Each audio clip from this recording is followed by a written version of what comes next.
L'UNIM, l'Union nationale pour les intérêts de la médecine. Association indépendante, l'UNIM défend les intérêts des professionnels de la santé depuis plus de 40 ans et leur propose les meilleures conditions d'assurance professionnelle et privée à des tarifs privilégiés négociés avec son partenaire Allianz.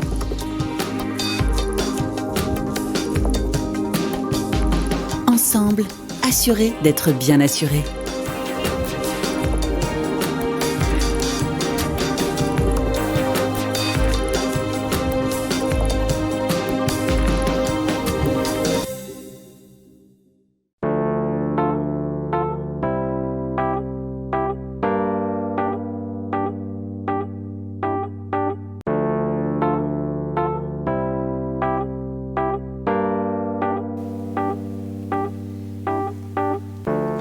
Bonsoir à tous, nous sommes ravis de vous retrouver pour ce nouveau plateau débat des mardis de la santé UNIM Clinique Médico-Sport, donc organisé tous les 15 jours en direct des studios de CMS. L'objectif étant d'aborder les phénomènes de marché qui bousculent la profession et tirent les kinés vers le haut. Notre volonté est bien sûr de vous accompagner dans le décryptage des enjeux pour mieux vous positionner et saisir les opportunités. Et cette volonté est encore plus prégnante avec notre thème de ce soir, les kinés entrepreneurs. Alors, il y a 15 jours, nous nous sommes intéressés avec nos invités à la psychologie du kiné, à ses appétences, ses envies à travers la question de l'entrepreneuriat. Nous vous avons interpellé sur quel est donc l'entrepreneur qui sommeille en chacun de vous. Nous espérons vous avoir inspiré et vous avoir aidé à vous repérer, vous identifier parmi les typologies de kinés que nous avons essayé de distinguer. Dans la suite logique de notre série, vous avez dit thérapeute entrepreneur, nous allons consacrer cette émission à l'itinéraire d'une mutation réussie, c'est-à-dire au passage à l'acte. C'est-à-dire que l'idée va être de vous donner des clés et d'aborder un certain pragmatisme. Alors, 3 axes principaux se dégagent et nous scinderons notre émission en 3 temps. Notre premier axe, entreprendre, c'est prévoir. Vous aurez bientôt la parole, Monsieur Chabria. Notre deuxième axe, soigner votre image de marque. Et bien sûr, la vie d'un kiné entrepreneur. C'est donc petit mémo avant de commencer. Donc vous avez la possibilité de nous adresser vos questions à travers le chat dédié, donc sur la partie droite de votre écran, et nos invités se feront un plaisir de vous répondre. Alors dans notre premier épisode de Kiné Entrepreneur, nous avons vu que la démarche entrepreneuriale faisait appel à une certaine introspection, un bilan de son activité et une projection dans l'avenir à la lumière de l'évolution du métier qui rebat les cartes et les distribue. Maintenant, il s'agit de voir concrètement comment on fait, avec qui. Et avec nous ce soir, pour répondre aux questions que vous vous posez, à ma droite, Paul Chabria, bonsoir. Bonsoir. Vous êtes expert comptable et commissaire aux comptes au sein du cabinet d'EBC, à côté de Lyon, à Villeurbanne. Tout à fait. Spécialiste des professions médicales et par ailleurs élu au Conseil de l'Ordre des experts comptables depuis tout récemment, depuis décembre 2020, et en charge de l'attractivité de la profession. Donc votre présence sur ce plateau joint l'utile à l'agréable et tout à fait la bienvenue. Eh bien, je vous remercie de m'avoir invité à participer à ce débat. Merci. Frédéric Boudillon, on vous connaît déjà puisque vous avez participé à notre premier épisode sur Kiné Entrepreneur. Donc, vous êtes masseur kinésithérapeute et toujours avec nous en visio depuis la Guadeloupe. Et donc, je vais oublier de préciser que vous êtes orienté multisport et dans le suivi des sportifs. Et aussi que vous avez intégré le réseau des kiné-testeurs développé par CMS, Kiné Master T. C'est exact ? Petite précision. Voilà, avec donc Patrick Méo ici présent, qui est le fondateur du système clinique Médico-Sport, et donc qui nous reçoit et qui pour une fois nous fait l'honneur de participer à ce débat. En principe, il est en backstage et aujourd'hui il est devant la caméra puisqu'il a des choses à nous dire sur ce sujet. Et avant d'entrer dans le vif du sujet, avec nous sur ce plateau, nous accueillons Aude, qui représente notre partenaire l'UNIM. Pour ceux qui ne vous connaissent pas encore, un petit mot, un petit rappel sur l'UNIM ? Oui, bien sûr, l'UNIM, c'est l'Union nationale pour les intérêts de la médecine. Alors, il y a un mot qui a résonné dans mes oreilles, Nathalie, c'est entreprendre, c'est prévoir. En effet, le rôle de l'association qui est représenté par vos confrères, tous professionnels de santé comme vous, c'est de prévoir et d'avoir anticipé les risques que vous pourriez subir sur votre personne et ses conséquences sur votre travail, votre famille ou votre activité professionnelle. L'UNIM va donc vous accompagner avec des solutions qui ont été pensées spécifiquement pour vous. Pour cela, ils se sont appuyés sur un assureur de qualité. Cet assureur, vous le connaissez certainement, il s'agit d'Allianz, le premier assureur européen et le premier en termes de solidité financière, ce qui est un critère extrêmement important quand on parle de prévoir. Quand on adhère à l'association, on bénéficie également d'un grand nombre de services que nous vous présenterons bien évidemment au cours de la soirée. Eh bien, merci beaucoup. Peut-être un cas pratique ? Allez, un cas pratique, on va partir du principe justement que vous avez prévu et que vous avez été prévenant. Prenons l'exemple d'une maladie ou d'un accident. Vous êtes en incapacité de travailler et donc l'UNIM, l'association, va vous verser des indemnités journalières tout simplement pour faire face à votre niveau de vie et de conserver exactement le même niveau de vie que si vous travaillez et pouvoir faire face par exemple à vos frais professionnels. Imaginons que cet arrêt de travail se transforme en invalidité partielle. Alors qu'est-ce que c'est que l'invalidité partielle ? C'est on va dire, le fait que vous puissiez continuer à travailler mais que votre capacité de gain soit diminuée. Dans ce cas-là, l'UNIM va compléter vos revenus à hauteur de ce qu'il vous faut pour vivre correctement. Puis imaginons une invalidité un peu plus importante, une invalidité totale, c'est-à-dire que vous êtes en rupture totale avec l'exercice de votre profession. L'UNIM vous versera également une rente, cette fois-ci pour remplacer vos revenus, en prenant en considération bien évidemment les spécificités de votre exercice de kinésithérapeute et notamment l'usage que vous faites de vos mains. Alors bien évidemment, je tiens quand même à rajouter, nous avons un représentant de la Guadeloupe aujourd'hui avec nous. On dispose d'agences UNIM aujourd'hui partout sur le territoire, en France et dans les DOM-TOM, que ce soit à la Martinique et également à La Réunion, et avec des assureurs conseils qui sauront vous accompagner pour faire une étude personnalisée. Merci beaucoup Aude. Alors je crois que nous retrouvons l'UNIM lors d'un atelier proposé en fin d'émission. Vous nous donnez un petit avant-goût de cet atelier ? Allez, un petit avant-goût de cet atelier. L'objectif, c'est de vous décrypter très rapidement, 5-10 minutes, les conséquences du projet de loi de finances qui a eu son décret d'application au 1er juillet, qui va réformer un petit peu vos indemnités journalières et donc votre régime obligatoire, voir comment cela va vous impacter, vous directement, sur votre activité et notamment sur votre stratégie de prévoyance personnelle. Merci beaucoup Aude. Alors nous passons tout de suite à notre première partie, notre premier sujet, notre premier acte, je ne sais pas comment il faut l'appeler. Et nous allons commencer par interroger l'expert comptable présent avec nous sur ce plateau, sur entreprendre, c'est prévoir.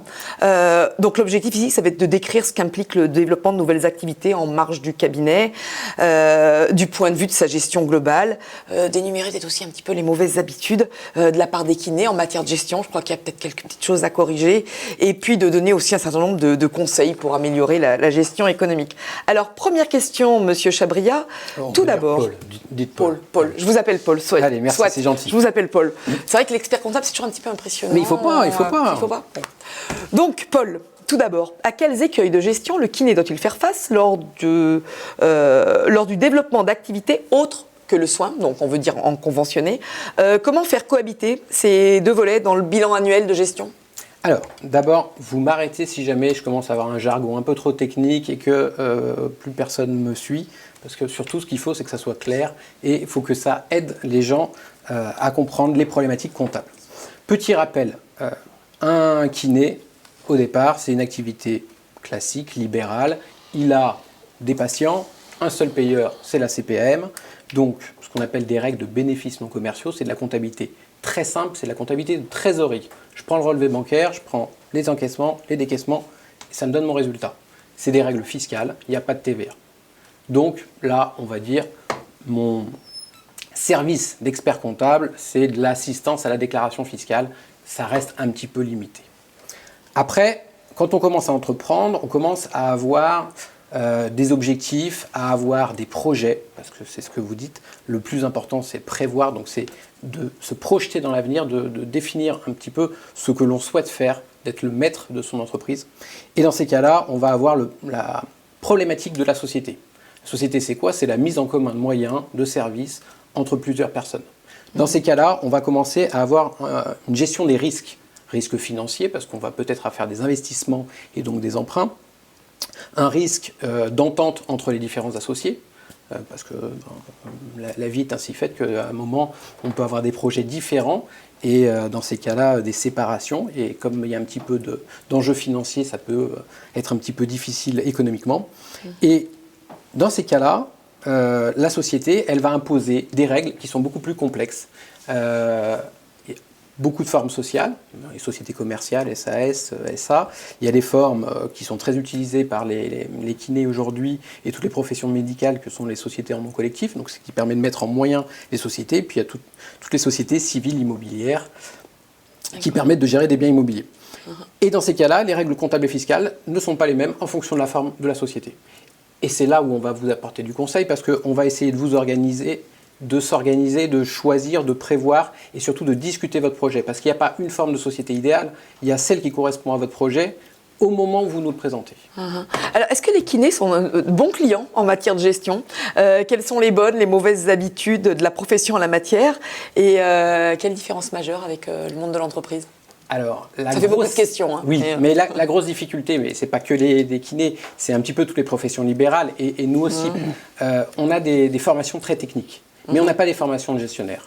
Et donc, le kiné qui arrive la première fois dans nos cabinets, il ne sait pas du tout, d'abord, il ne sait pas ce qu'on fait en tant qu'expert comptable. S'il a un projet d'entreprendre, il a plein de questions. Comment il va trouver la trésorerie? Qu'est-ce qu'il veut faire? Et l'objectif, quand on discute ensemble, ça va être vraiment de me décrire son projet pour que nous, on lui dise les risques, les avantages, pour pouvoir monter ensemble le projet.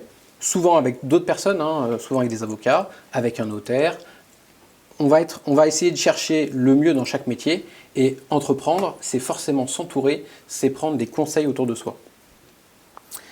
Je rajoute un petit défaut, mais c'est pas les kinés, c'est le grand public. Gérer une entreprise, c'est pas chercher la carotte fiscale. La carotte fiscale, c'est la petite cerise sur le gâteau. L'objectif, c'est son projet économique. Et il faut que le montage juridique il corresponde au projet économique. Sinon, si c'est simplement pour de l'optimisation fiscale, ça ne marche pas. C'est un autre débat, mais peut-être que la société nous y pousse aussi un petit peu. C'est un autre débat. C'est un autre débat. Quel est l'intérêt pour le kiné d'être accompagné par un expert comptable donc dans un projet entrepreneurial, en notant qu'on a souvent une vision réductrice de l'expert comptable? Vous me disiez, bon, la comptabilité, c'est notre outil, mais l'expertise comptable, c'est pas que de la comptabilité. Tout à fait. D'ailleurs, si je fais un petit parallèle, réduire l'expertise comptable au métier de comptable, c'est réduire le métier de masseur kinésithérapeute au métier de masseur. On lui enlève tout le reste de son métier. Or, aujourd'hui, moi, j'utilise la comptabilité comme un outil d'information. C'est des règles, alors on en avait parlé un petit peu hors antenne, qui ont été faites il y a très très longtemps, puisque c'est au XVe siècle. Développé par un mathématicien. C'est un mathématicien, tout à fait, au XVe siècle, un ami d'Erasmus qui s'appelle Luca Pacioli, qui a défini cette comptabilité, ce qu'on appelle en partie double, avec débit et crédit. Ça veut dire que depuis le XVe siècle, on a les mêmes bases là-dessus? Exactement. Et quand on lit le recueil, c'est très moderne. Ah oui. Ouais, tout à fait. Mais on s'égare. Ce qu'on va apporter, alors d'abord, l'expert comptable, on est aussi entrepreneur. Moi, j'ai un cabinet, on est 2 associés, on a 12 salariés. Je partage avec tous les entrepreneurs ma vie quotidienne, les problématiques. Alors aujourd'hui, la gestion du personnel, des ressources informatiques, toutes les problématiques qu'on peut avoir. Les baisses d'activité ou les trop fortes activités auxquelles on n'arrive pas à répondre, puisque c'est une problématique que l'on a avec les kinés. On est des entrepreneurs. Et après, on a l'avantage de travailler avec des entrepreneurs. Mon contact, ce sont des entrepreneurs. Je n'ai comme contact que des entrepreneurs.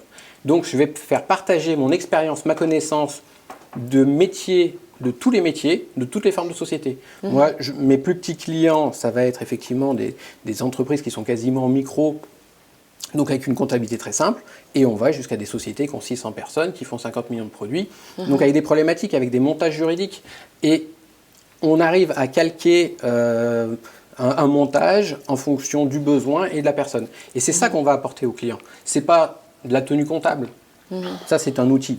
C'est du conseil, c'est de la présence, et c'est répondre à toutes les questions auxquelles il peut être confronté au niveau administratif. Alors, est-ce que vous avez quelques... Ah, pardon, oui. Par rapport au sujet de ce soir, est-ce que dans votre expérience, sur le plan, au niveau des relations que vous avez avec les thérapeutes, est-ce que vous voyez une différence justement entre le porteur de projet entrepreneur, kiné ou profession médicale, et le porteur de projet qui attend énormément de vous? Est-ce que justement, on ne voit pas tout de suite le profil de l'entrepreneur qui se dessine? Si, je vais faire référence à une précédente émission où je vous avais suivi, et vous l'avez dit, être entrepreneur, on est entrepreneur, mais on devient gestionnaire.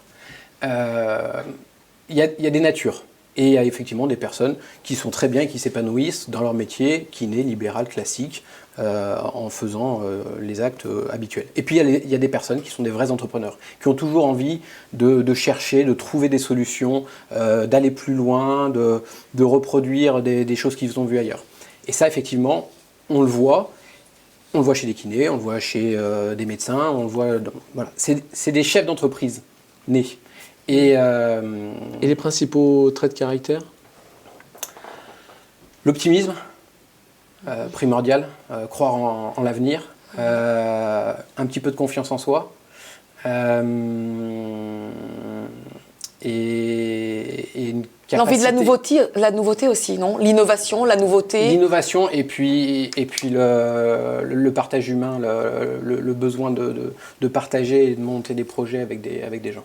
Frédéric Boudillon, je vous ai vu acquiescer et sourire à ces propos. Est-ce que vous avez envie de réagir justement par rapport à ça? Non, je suis complètement d'accord avec cette définition, avec les qualités qu'on peut avoir en soi à la base, donc dès la naissance. Je pense que la curiosité aussi est quelque chose d'assez intéressant. Mais et puis je suis complètement d'accord sur le fait d'être accompagné, d'être bien accompagné, qui permet justement d'éviter des écueils et de partir sur de bonnes bases. Tout à l'heure, Paul, vous avez parlé d'optimisation fiscale. Alors, ce qui évidemment interpelle tous les professionnels de santé qui nous regardent. Est-ce que vous pouvez nous en dire un petit peu plus? En fait, d'abord, on va redéfinir. Optimiser fiscalement, c'est quand on a plusieurs possibilités légales. Dans une situation, on va parce que des fois on va voir son expert comptable en disant t'as pas un truc là pour... Voilà, alors l'expert comptable, on est une profession assermentée, on a prêté serment de respecter la loi et de faire respecter la loi dans nos travaux. Donc on va respecter la loi, par contre on va dire entre deux possibilités, celle qui me coûtera le moins cher c'est celle-là. Mais vraiment, le plus important c'est d'avoir cette vision globale, générale et de se projeter, parce que ce qui est vrai à un moment ne l'est pas forcément le lendemain. Et on ne va pas désaucissonner un montage juridique simplement parce qu'on veut essayer de gagner, parce qu'il y a une petite fenêtre fiscale de 6 mois. Ça serait, c'est pas économiquement réaliste. Donc vous avez dit l'objectif c'est de faire le choix légal et ce qui coûte le moins cher. Vous m'avez dit c'est parfois dommage que nous ne soyons pas consultés car nous avons la capacité à faire gagner plus à nos clients. Est-ce que l'expert comptable, on va pas forcément on le réduit un petit peu à son rôle de comptable et on oublie qu'il peut être de bons conseils pour gagner plus? Tout à fait. Ce dont on parlait juste avant, on a cet avantage d'être confronté à de multiples situations. Je vais citer un exemple. Cet été, on discutait avec un client simplement, je lui ai posé la question, très simple. Si tu as un accident, il est gérant d'une entreprise, c'est une belle entreprise, il fait plusieurs millions de chiffres d'affaires, il y a une dizaine de salariés. Tu as un accident, qu'est-ce qui se passe? Qui paye les salaires? Aude. Ça fait écho chez moi, bien évidemment, ce que vous dites. En effet, il faut prévoir. Et ça, et on parlait de l'optimisation fiscale, mais peut-être aussi que si on veut piloter sa fiscalité, il faut peut-être aussi piloter à un moment sa rémunération. Tout à fait. Et donc, il faut prévoir pour pouvoir rembourser ses emprunts si jamais on est arrêté. Il faut aussi que l'entreprise continue à tourner. Qui paye les salaires si un gérant est malade? Personne. Donc on allait voir son notaire et on a fait un mandat de protection future. Et c'est le rôle de l'expert comptable d'accompagner ses clients. C'est-à-dire que si vous ne le pointiez pas, ça veut dire que c'était quelque chose qui n'était pas du tout... On est pris dans le quotidien et oui. on ne pense pas forcément tout de suite aux problématiques. Et notre rôle, ça va être pareil dans une association, enfin dans une société où on va associer des personnes. Qu'est-ce qui se passe le jour où vous n'entendez plus? Comment vous vous séparez? Parce qu'il faut le prévoir. C'est comme un divorce. Et forcément, comme dans un divorce, on partage des biens. Donc c'est un petit peu tendu et c'est un petit peu conflictuel. Si on ne l'a pas prévu avant... Mais on est un peu dans les généralités du positionnement de l'expert comptable en général. Est-ce qu'il y a vraiment une approche, parce que c'est l'objet du plateau, est-ce qu'il y a une approche spécifique dès lors que vous êtes consulté par un kiné qui a un projet?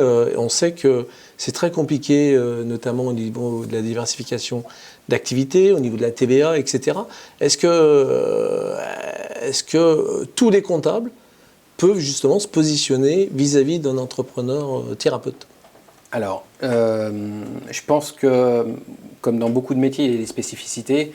Et moi, j'ai l'opportunité d'avoir quelques clients kinés, j'ai une clinique, j'ai beaucoup de pharmaciens, j'ai des médecins. Donc, il y a une certaine spécialisation. Donc, j'ai cette appétence et la connaissance technique. C'est sûr que c'est plus facile pour moi que de traiter une activité, tabac presse, que je ne connais pas du tout, où je vais plutôt la personne qui vient me consulter, je vais plutôt la renvoyer vers un confrère qui est spécialisé dans ce domaine, parce que c'est pas mon domaine de compétence et que je ne serais pas bon dans ce domaine-là. Parce que pour conseiller, il faut quand même rentrer beaucoup dans le propre de la profession. Je vous posais la question, dans le cadre de l'optimisation, est-ce que, par exemple, vous pouvez avoir avec l'ordre des kinés par rapport aux limites de ce que vous pouvez faire? Est-ce que vous pouvez conseiller aux kinés? Alors, il y a la réglementation, la déontologie qui est fixée par l'ordre des kinés, et puis après, il y a toutes les règles fiscales aussi qui s'appliquent.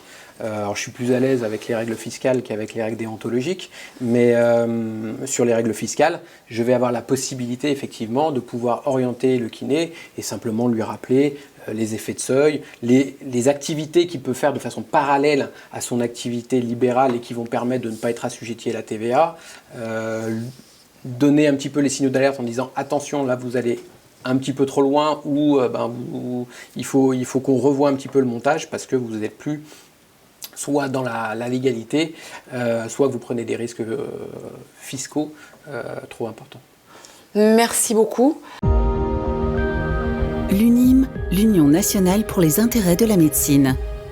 Adhérer à l'UNIM, c'est bénéficier d'une offre conçue par des professionnels de la santé, pour des professionnels de la santé, avec des garanties spécifiques et exclusivement adaptées à leurs besoins.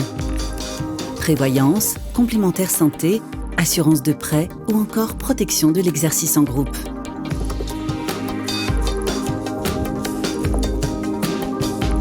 Ensemble, assurés d'être bien assurés.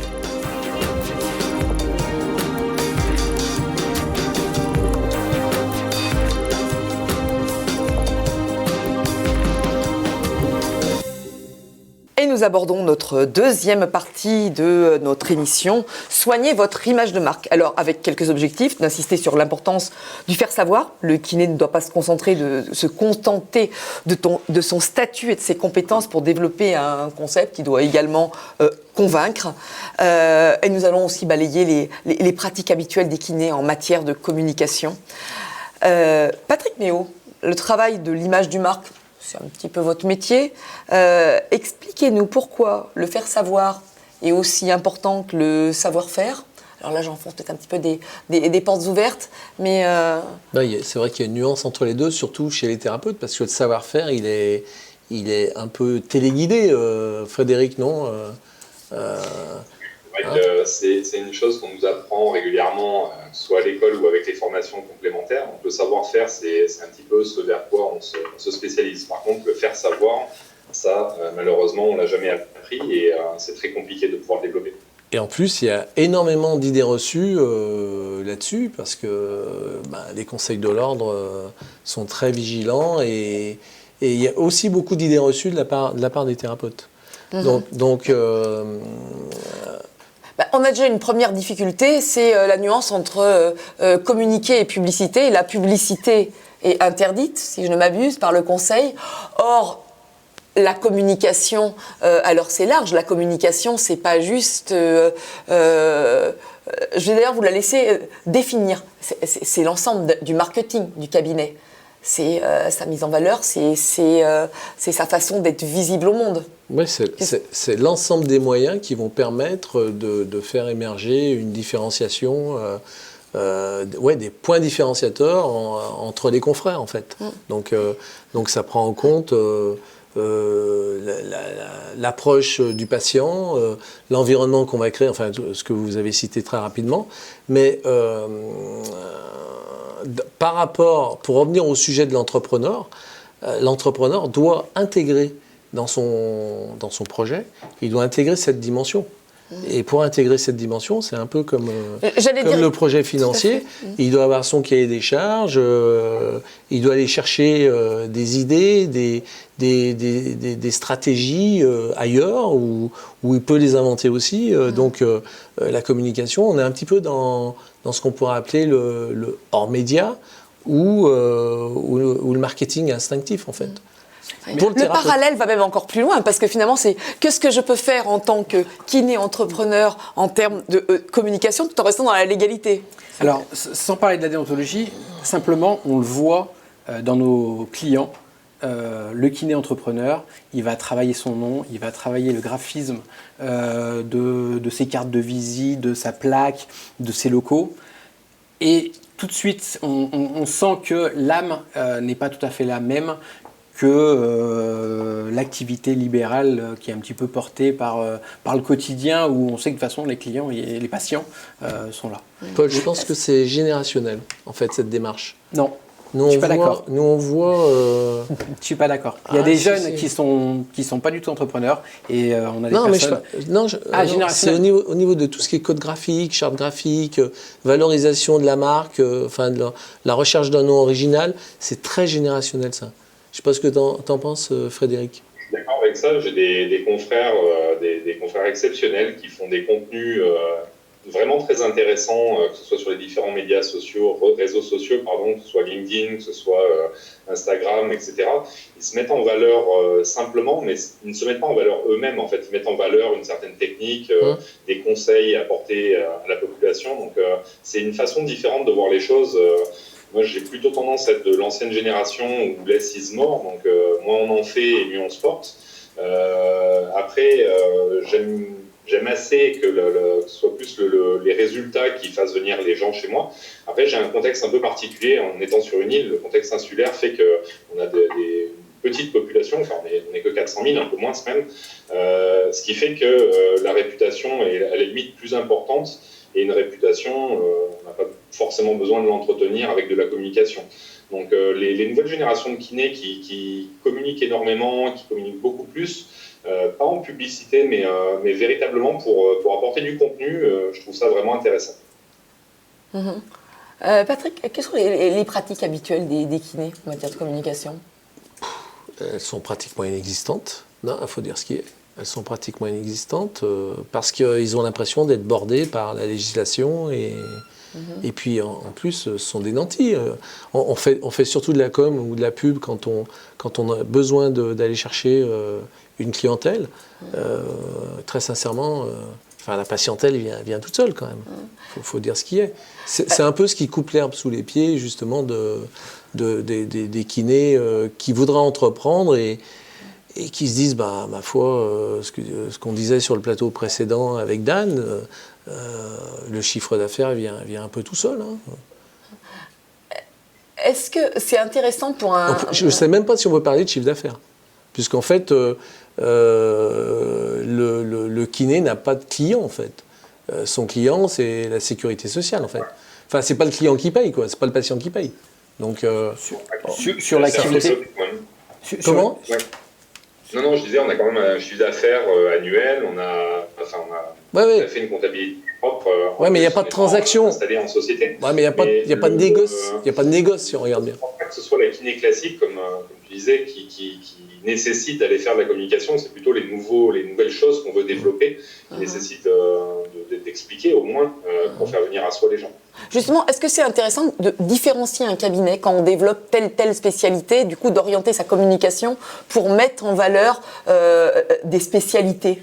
On a fait un plateau là-dessus, je crois au mois de juillet, sur le marketing en cabinet. Oui, le marketing, oui. Ouais, et en fait, c'est quand même énormément supporté par les fabricants, qui doivent arriver avec des solutions justement qui vont mettre en avant la technologie à la fois en direction du patient et pour bien évidemment une optimisation de l'utilisation pour le kiné, quoi. Oui. Et du coup, c'est aussi des fabricants qui fournissent des outils de communication aussi à valoriser.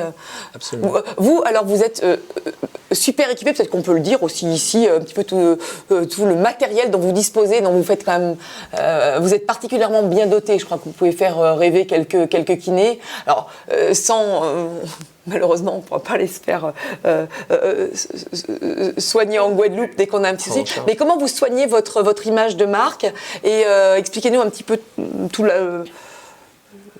Ben, je pense qu'en fait, je me suis doté dans mon cabinet de certains appareils dont la réputation elle-même est une marque de fiabilité. J'ai la chance de pouvoir tester des nouveaux appareils qui sont très prometteurs et donc moi-même maintenant d'en faire la promotion auprès de mes patients qui voient les effets en fonction des protocoles qu'on va mettre en place. Mais derrière, je dirais que la communication, pour moi, je suis peut-être un peu de l'ancienne école, mais elle est plus axée vers tout ce qui est sécurité sociale, vers les URPS, vers l'ARS, pour pouvoir justement développer, même mon banquier, même le centre des impôts, pour pouvoir développer en fait des projets qui tiennent la route. C'est plus une communication qui va être axée vers ces acteurs-là, en fait, qui vont pouvoir me suivre, m'accompagner pour le développement des différents projets. Donc pas forcément vers les patients qui, eux, viennent d'eux-mêmes, en ayant toujours ce contexte un peu particulier de l'insularité où on n'a pas vraiment de concurrence en fait les uns les autres. Chacun développe des compétences particulières, des spécialisations dans différents domaines et l'idée c'est la co-création, c'est-à-dire qu'on va renvoyer les patients vers les experts de chaque domaine et on profite chacun en fait finalement de cette réduction de nos champs de compétences pour être plus efficace dans ces champs bien plus précis. Mais là, on reste dans un format classique, dans un modèle classique de kiné-thérapeute. Alors, oui, le contexte. Le kiné-thérapeute, quand j'ai commencé en 2003, il y avait des gens qui avaient une petite maison avec un brassard d'air au plafond, une table en bois et puis de la crème neutre. Donc, on n'est plus dans ce modèle-là. Je pense qu'on a quand même nettement évolué. On a la chance d'être suivi par des sociétés qui inventent sans arrêt des choses plus merveilleuses. Je suis assez fan des nouvelles technologies. On est suivi par l'innovation. Donc ça, c'est vraiment quelque chose d'extraordinaire. Maintenant, je pense que l'avenir... Suivi ou poussé? On a eu l'occasion d'en parler une fois précédente dans la pluridisciplinarité, la mise en commun des moyens. Et donc, par rapport à ça, c'est vrai que la question se pose plus d'informer les gens de ce qu'on peut faire, de ces nouvelles technologies, plus que de se démarquer en termes de concurrence d'autres personnes. Mieux vaut mettre les gens ensemble pour faire un travail encore plus efficace plutôt que de chacun de son côté se tirer dans les pattes pour avancer. Je voulais vous interroger sur est-ce que vous pensez avoir commis certaines erreurs en matière de communication? En fait, c'est une question qui s'adresse à tous les deux. Est-ce que vous pensez en avoir fait certaines? Et est-ce que Patrick, vous en avez pu en relever? Non, je trouve qu'on est trop dans l'analyse du métier traditionnel. On n'est pas assez dans la projection de l'entrepreneur, en fait, du kiné-entrepreneur. Et c'est ce que je voulais... Quand tu disais on est suivi par les technologies, moi je pense que vous êtes poussé par les technologies. Avec des exceptions, bien évidemment, hein, parce qu'on les connaît, hein, les thérapeutes visionnaires, devanceurs, etc., dont tu fais partie. Mais... On a le souci de travailler, hein, c'est dans notre code de déontologie, de travailler sur des méthodes EBP, donc c'est les evidence-based pratiques. On a le souci donc de ne pas pouvoir tester des choses sur nos patients qui seraient un peu trop farfelues ou novatrices sans avoir vraiment de tranquillité sur la sécurité des patients. Mais c'est plus dans le mode de fonctionnement, je pense qu'il y a une évolution réelle. voilà, je ne pense pas qu'on ait de soucis sur l'évolution de notre profession. On va vraiment vers des choses où on mutualise les gens, on apporte un service qui est bien meilleur qu'avant. En faire la démonstration en faisant de la publicité, je ne vois pas trop l'intérêt en fait. On ne peut pas tellement parler d'erreur, parce qu'en fait, le modèle n'existe pratiquement pas. Alors du coup, ça ne veut pas parler d'erreur. Au final, quels sont les conseils que vous auriez envie de donner en matière de communication? Pour vous, le kiné entrepreneur idéal, il va sur quelle voie? Il met quoi en place? Très sincèrement, je suis mal placé pour donner des conseils sur un concept qui est en train de se construire. Par contre, une stratégie de communication passe par une stratégie marketing et tout est lié en fait au projet qui va naître. En fait, c'est ça l'intérêt. Le marketing, ce sont pas des recettes toutes faites. En fait. Donc en fonction du profil du projet du thérapeute entrepreneur qui va peut-être aller plus vers la création de clientèle, la stratégie sera différente de celui qui va vouloir justement mettre en avant un univers de technologie thérapeutique et bien-être ou remise en forme. Donc je suis désolé, mais je ne peux pas répondre à cette question. C'est en train de se construire, donc... Absolument, et on parlait tout à l'heure d'accompagnement, et je pense sincèrement que raisonner en tant qu'entrepreneur, le thérapeute entrepreneur, devra forcément, comme il doit se faire accompagner d'un comptable au départ, mais ça on l'a appris, je veux dire, c'est dans les choses établies, il devra certainement être accompagné d'un conseil en marketing et communication, c'est sûr. Mais il y en a qui le font déjà. Alors pour conclure sur cette partie dédiée à la communication, à l'image de marque, quelles sont les limites de la légalité en matière de publicité? Alors les limites aussi en termes de budget. En fonction du projet du kiné, de l'entrepreneur, s'il reste dans son activité très classique, il va forcément être contraint sur la communication, comme on l'a évoqué. S'il va beaucoup plus loin et qu'on rentre dans des structures commerciales, avec toutes les activités parallèles et extérieures, alors il faut définir la structure juridique, peut-être pour isoler l'activité kiné légale où on n'a pas le droit de communiquer, et puis tout le reste, tout ce qui est parallèle et qui est libre, là-dessus, on va pouvoir communiquer et avoir une société commerciale qui fait de la pub. La pub, c'est pas un vilain mot? Ah non. Pour un professionnel de santé, on peut parler de publicité? Une entreprise, c'est une entité dont l'objectif est de vendre des services dans un objectif de faire des bénéfices. Parfait. Eh bien, voilà une parfaite conclusion pour cette deuxième partie. Et donc, je vous propose que nous terminions avec notre troisième volet de cette soirée, puisqu'on va demander à Frédéric Boudillon l'avis du kiné entrepreneur, donc en l'occurrence votre avis. Est-ce que vous validez tous les points évoqué dans la première partie par Paul Chabriès sur le volet de l'expertise comptable? On aimerait vous entendre réagir Est-ce que vous avez eu cette chance d'être accompagné par un expert comptable? Qu'est-ce qui vous a manqué? Alors, je suis déjà tout à fait d'accord avec sa façon de voir les choses. Je n'ai pas eu cette chance-là, étant peut-être une situation géographique ou simplement le fait de ne pas être de la bonne génération. Mais en tout cas, j'ai eu la possibilité sur le tard d'être accompagné par une juriste, par un expert comptable quand même, mais qui ne m'a pas apporté tous ces renseignements-là.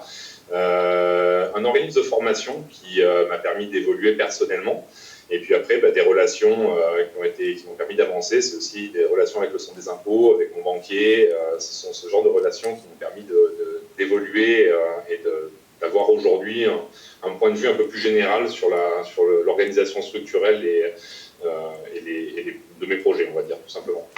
Vous nous disiez en préparant... Pour ce qui est du plan de la communication, non, simplement, c'est plus personnel, c'est que je ne suis pas à l'aise avec la communication, c'est pas forcément mon truc. Peut-être parce que je n'en ai pas besoin actuellement, dans le caractère insulaire de mon travail. Donc je ne me pose pas forcément la question. Et puis surtout, d'autres kinés qui sont plus jeunes, qui vont communiquer sur les réseaux, font ça bien mieux que moi, étant donné qu'on est sur de la promotion de la profession, de notre métier. Et, ils le font très très bien, donc je ne vois pas l'utilité l'utilité personnellement de le faire. Sur le premier volet qui était sur l'expertise comptable, vous m'avez dit en préparant l'émission, finalement, j'ai dû aller chercher des briques à droite, à gauche. Aujourd'hui, qu'est-ce que vous conseilleriez à un confrère, j'allais dire un jeune confrère, mais pas forcément un jeune confrère, un confrère kiné entrepreneur? Mais je pense que le meilleur investissement, c'est l'investissement sur soi, c'est-à-dire c'est de la connaissance. Donc il faut qu'il se forme.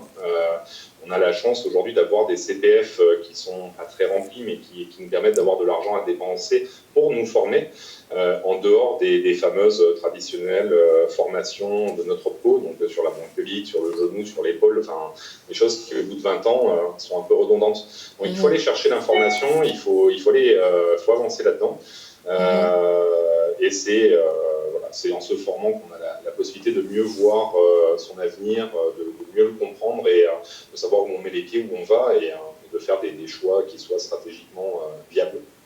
Est-ce que vous estimez qu'aujourd'hui les kinés sont suffisamment armés justement en matière de formation dans tous ces domaines pour mener à bien des projets d'entrepreneuriat? Ces formations, parce que des formations il en existe, comment on les identifie, comment on les trouve, Alors, moi, j'ai la chance, j'ai une extrême chance, c'est d'avoir ma compagne qui a un organisme de formation. Et je l'ai largement... Forcément, ça aide. Des formations qui m'intéressent. Donc ça, c'est la grande chance que j'ai. Et si on n'a pas votre chance, alors Pardon ? Non, j'allais dire si on n'a pas votre chance, parce qu'effectivement... Non, mais c'est surtout une question de formation à l'entreprise. Avec le confinement qui travaille essentiellement en distanciel synchrone, donc c'est des choses qui sont tout à fait disponibles partout en France hexagonale comme chez nous, avec des formateurs experts. Donc c'est tout à fait possible de faire ces formations-là. Donc je pense qu'il faut simplement sortir un peu de son cabinet. Et puis être curieux, aller chercher l'information et progresser. On ne va pas rester quand même notre simple... On n'est pas des gymnastes médicaux simplement. Donc voilà, il faut qu'on avance.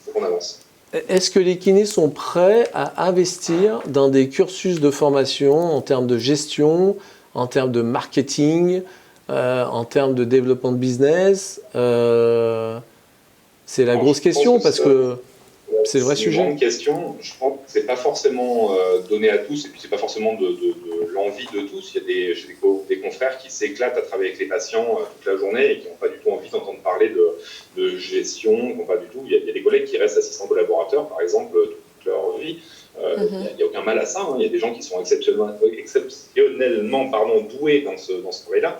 Donc il n'y a aucun souci. Il y a peut-être certaines personnes qui sont un peu plus, peut-être qui ont un peu vieilli, qui ont un peu envie de changer, qui ont envie de développer d'autres compétences. Et quand on met en commun en fait, des moyens, qu'on crée des structures un peu plus importantes, il n'y a pas besoin forcément d'être 50 pour gérer ces structures-là. Donc je pense que oui, co-créer, c'est tout à fait intéressant. Il peut y avoir une personne qui se dirige vers la gestion, vers le management et tout ce qui peut suivre. Et puis les autres personnes qui peuvent s'éclater à travailler dans les structures. Donc je pense qu'il y a de la place pour tous. Alors, l'objectif affiché de l'émission était de transmettre des conseils, des bonnes pratiques issues du monde de l'entreprise pour réussir sa mutation.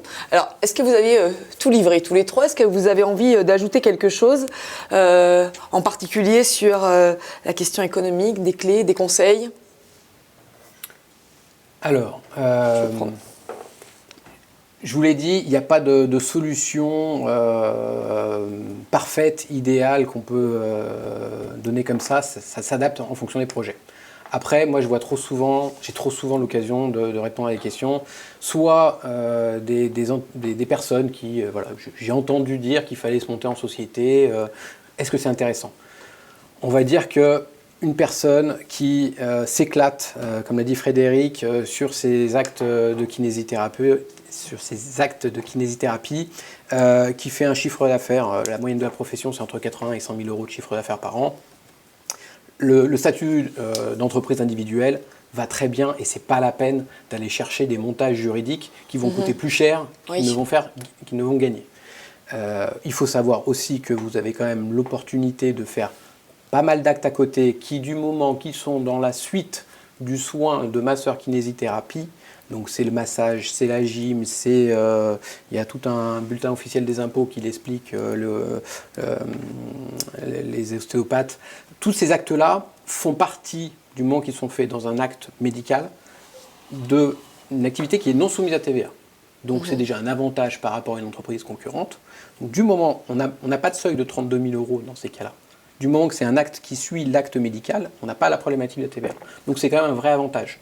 Du moment qu'on reste dans cette activité-là, l'entreprise individuelle, c'est très bien.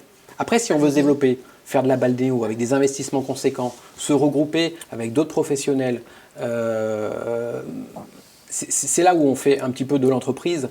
Si on veut communiquer, et donc la communication, c'est des budgets, le marketing, ça se finance, ça se travaille. Et c'est dans ces cas-là où l'entreprise naît, le regroupement nécessite une constitution d'une société pour se protéger et que l'on va monter des montages, on va faire un montage avec un avocat pour se protéger dans l'avenir, pour construire ensemble quelque chose. Et dans ces cas-là, on va faire des sociétés. Alors c'est des SCM, c'est des SL, c'est plein de choses différentes, mais ça va dépendre du projet et de l'appétence du kiné à ce qu'il veut faire. Parce que effectivement, je pense qu'il y a un moment dans sa vie où on a envie de faire des choses différentes et on a peut-être envie de construire à plusieurs. Et dans ces cas-là, c'est un petit peu plus complexe que simplement l'entreprise individuelle. Mais est-ce qu'il y a une bascule entre le choix d'exercer en société ou en entreprise individuelle? Donc c'est par rapport à la TVA, il y a un seuil où on bascule ou pas? Alors, il y a les seuils pour la TVA. Oui. Donc il y a un seuil qui fait 33 000 € qui évolue chaque année. Mais ça, c'est quand on fait des actes parallèle à l'activité de kinésithérapie. Simplement, vous avez des collaborateurs, des kinés-collaborateurs. Du moment que les redevances qu'ils vous versent dépassent ces 33 000 €, vous basculez à la TVA. Donc ça, il faut faire attention, parce que c'est quand même une vraie limite à la croissance.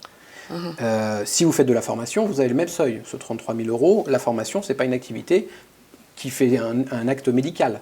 Donc ça, c'est des seuils qu'il faut connaître. Et ça, il faut en parler avec son expert comptable, parce que c'est pas votre rôle et c'est pas votre métier de suivre l'évolution chaque année de la règle fiscale qui change. On en est à 4e loi de finances cette année, donc ça devient un petit peu complexe si on veut tout suivre. Donc ça, c'est le rôle de l'expert comptable. Par contre, parler du projet, ça, c'est à vous de l'exprimer. Après, oui, c'est une vraie bascule de passer en société. Je vous l'ai dit tout à l'heure, si vous êtes dans l'activité normale, uniquement sur de l'acte médical, entreprise individuelle, ça va très bien. Si vous avez des actes qui commencent à dépasser 150 000 € de chiffre d'affaires, il faut se poser la question, est-ce que, en termes d'optimisation, et je le répète, c'est légal, simplement ça me permet de lisser ma rémunération dans le temps, de ne pas prendre aujourd'hui, donc de ne pas être taxé aujourd'hui, de pouvoir investir, de pouvoir utiliser des leviers d'investissement et de financement, et donc c'est très économique, mais c'est là où la société trouve son intérêt et c'est là où on peut faire des choses un petit peu plus complexes. Frédéric, votre réaction par rapport à ces conseils fiscaux, est-ce que vous-même vous avez été bien orienté en matière de fiscalité ou est-ce qu'il y a des choses que vous avez découvertes un petit peu sur le tard? Alors, c'est vrai que je suis allé chercher l'information, comme je disais tout à l'heure. J'ai basculé personnellement en CELARLU, donc sous forme de SEL. La possibilité de créer une SCM pour pallier à cette histoire de TVA sur les collaborateurs est quand même assez intéressante. Voilà, c'est pas de l'optimisation, enfin, on cherche pas forcément à tricher, ça doit pas être le point de départ de cette dynamique-là. Je pense que l'important, c'est d'aller chercher le conseil pour pas faire d'erreur surtout. Donc les gens qui sont de grande qualité, comme un expert comptable qui est au point justement avec toutes les lois qui changent sans arrêt, il faut savoir, une journée dure 24 heures simplement, donc on n'a pas le temps de tout faire, on n'a pas le temps d'être bon dans tous les domaines. Je pense que l'important, c'est faire un métier qu'on aime, mais on n'a pas l'impression de vraiment travailler. On peut pas tout faire, voilà. Donc être bien accompagné, avoir un expert comptable qui vous donne les bons conseils, avoir un juriste qui peut vous aider sur la structuration, c'est vraiment ça qui est important à mon sens, et donc je peux être que d'accord avec Paul sur ces conseils. Nous avons donc un consensus général qui se dégage. C'est la conclusion? Ça pourrait presque l'être, mais ça ne l'est pas. Je vais vous demander justement votre mot de conclusion à chacun sur ce que vous souhaitez que l'on retienne de cette partie qui se voulait pragmatique. On a vu que la communication a défriché. Sur l'expertise comptable, les choses sont beaucoup plus carrées. Finalement, c'est normal. Hein, on fait des colonnes et des carrés, donc c'est beaucoup plus simple. Qu'est-ce que vous avez envie qu'on retienne La chose à retenir des deux plateaux qu'on a réalisés, c'est qu'en fait, il y a énormément d'opportunités qui s'offrent aux kinésithérapeutes aujourd'hui pour justement changer leur vision du métier à la carte, en fait. Donc, tout est à construire. Donc, c'est plutôt positif. Merci. On aime bien terminer sur une... Aude, vous avez envie de... Oui, en tant qu'observateur un peu de ces deux plateaux, ce que je retiens comme idée principale, c'est que quand je suis un kiné entrepreneur, je fais beaucoup appel à la pluridisciplinarité. Désolée, c'est extrêmement dur à dire. Alors, j'ai l'impression qu'il y a de la pluridisciplinarité. Je vais elle le redit, elle aime bien. Je me mets en difficulté pour rien.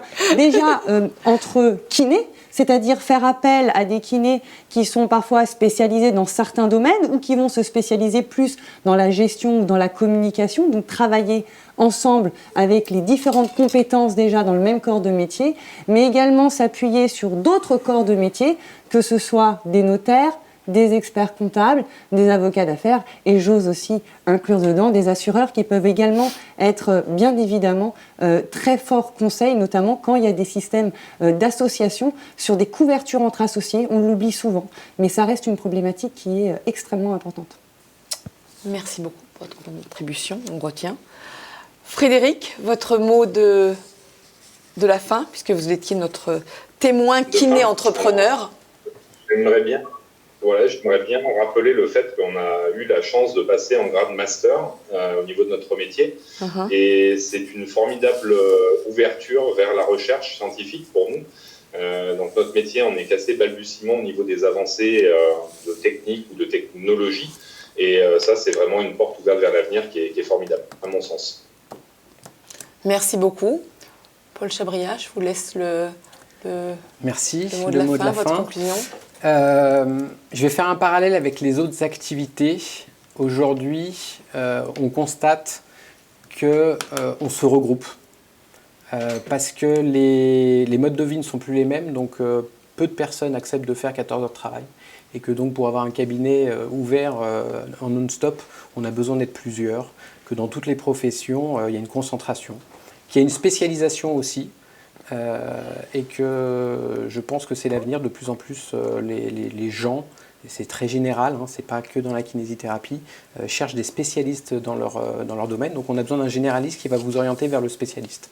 Et je pense que la profession de kiné va suivre, et déjà en mutation. Parce que moi j'ai déjà des maisons médicales, j'ai des clients qui sont très entrepreneurs sur ces domaines-là, et va suivre cette évolution de concentration, de spécialisation. Merci beaucoup.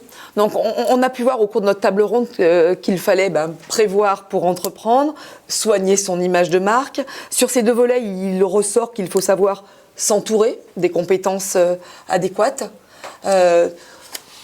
Donc, il me reste à présent à vous remercier tous les trois, tous les quatre pour votre participation, ainsi que les équipes de Clinique Médico-Sport et de notre partenaire Unim, ainsi que Ouvrons l'œil. Ces deux soirées consacrées à l'entrepreneuriat visaient à décrypter ensemble avec nos invités les enjeux, vous donner des clés de compréhension pour passer à l'action. Notre prochain épisode des Mardis de la Santé Unim du 2 novembre sera consacré au sujet « Réussir collectivement son projet de maison de santé ». À croire que vous aviez anticipé sur la suite du programme. Et la soirée n'est pas terminée parce que vous pouvez à présent rejoindre l'atelier d'échange que vous proposent les équipes de l'UNIM. Et Aude, peut-être un petit rappel de ce qu'on trouve dans cet atelier. Oui, Paul évoquait justement les lois qui évoluent beaucoup. Et justement, il y en a une qui va vous concerner directement. C'est la réforme des indemnités journalières. Et on vous propose justement un atelier d'échange pour vous expliquer très concrètement comment cela va vous impacter. On va vous présenter un cas concret, un exemple. Et puis, bien évidemment, après, vous aurez un temps d'échange possible avec nos correspondants de l'association. Merci beaucoup. Eh bien, bon atelier à tous et au plaisir de vous retrouver dans 15 jours. Bonne soirée. Bonsoir. Bonsoir. Bonsoir. Merci, au revoir. l'Union nationale pour les intérêts de la médecine. Les adhérents de l'UNIM bénéficient également d'un bouquet de services innovants, parmi lesquels une garantie d'assistance et de services très complète, ainsi qu'une protection juridique vie privée, vie professionnelle. Ensemble, assurés d'être bien assurés.